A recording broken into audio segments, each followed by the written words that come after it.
now joined by head coach for Mount Pleasant girls basketball, Coach Scott Giacobbi. Coach, thanks so much for joining today. And again, congratulations on making the playoffs. Thank you very much. Absolutely.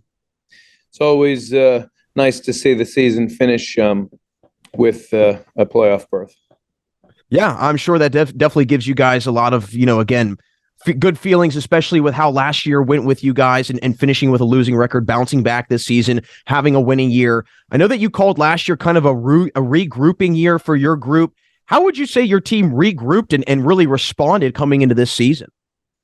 Well, we had a transition of a healthy freshman class coming in who've played some strong supporting roles for us. And, we hated to see the contribution of some of our seniors from last year go. But, that's the same with any program.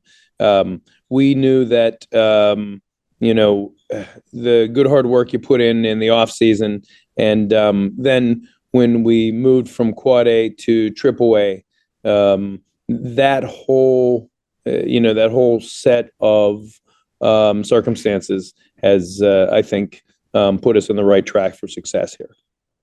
Well, I know that another aspect of this season that at one point might have worried you, but I'm sure that those worries diminished very quickly, had a lot of players on this year's team coming from the girls soccer team as well that had a really big performance in the PIAA semifinals. So clearly, again, coming to basketball a little bit later than normal, but it did not show. You guys started the year 11-2 through the first 13 games. How did your team and really what was it that brought you guys together so quickly, especially with a lot of players coming a little bit later into the wintertime? Well, again, we were able to get some transition stuff done in the off season with that. So it wasn't a total, a total sudden change. But, when you have athletes who are used to competition in a variety of contexts and levels, you could come right in and begin to do the things that you need to do on both sides of the ball in order for us to proceed. So I was pretty pleased with how well things came together. And you're right. I mean, it was really sudden with the length and the success that our soccer athletes had.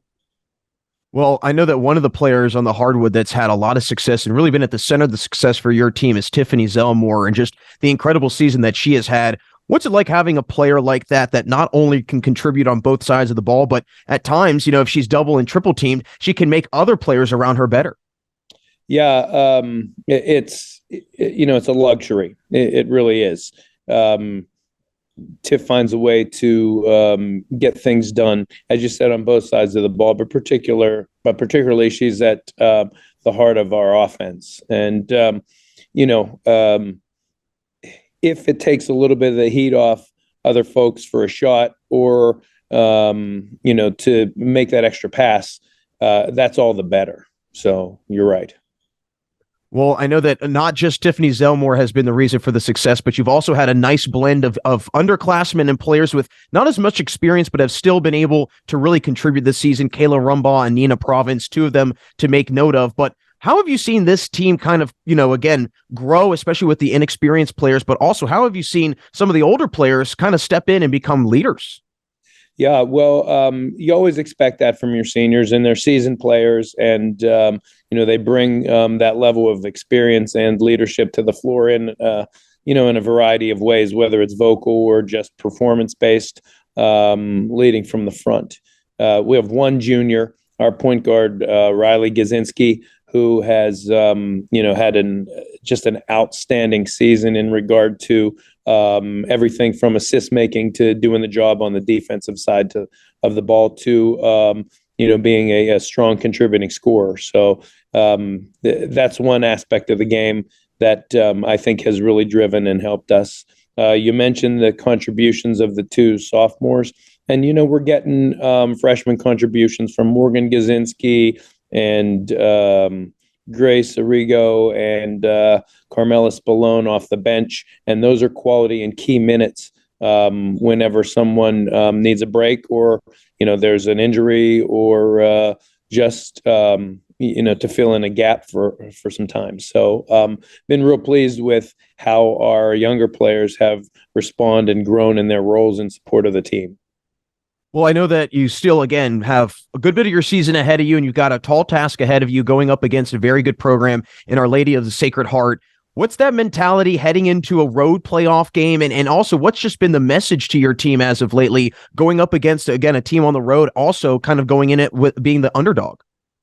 Yeah, well, it is nice that it is a neutral site at Peters Township. And I think that works for us a bit in the sense that we don't have to go and play on Olsha's home floor.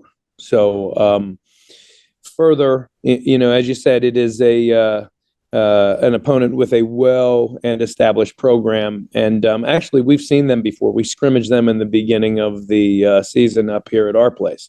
So that's it's a little bit of insight into the style and the quality of play that they bring to the competition. But our message has been pretty simple. We're looking to be playing our best basketball moving into this time of year, and I really think that we've been doing that. So we want to continue to improve on the things that we've done that's been successful. And like this week of practice, we're working on areas where I think we need to strengthen our game in order to advance. Well, Coach, as always, we really appreciate your time today. Before we let you go, just want to hear, what do you think is going to be key in continuing the really strong run you guys have had this year heading into the playoffs? Well, I hope that we can manage the tempo and the flow of the game. It's important to what we do. We have to make the most of every possession when we have the ball. And, that can seem like it's a trite expression, but it's absolutely true in the playoffs. And, the last thing we have to do is do a good job on the defensive glass. And, when we have the opportunity to get a defensive rebound, not give them a second shot. Well, Coach, again, really appreciate the time today. Good luck the rest of the way, and good luck in the playoffs heading up. Thank you very much.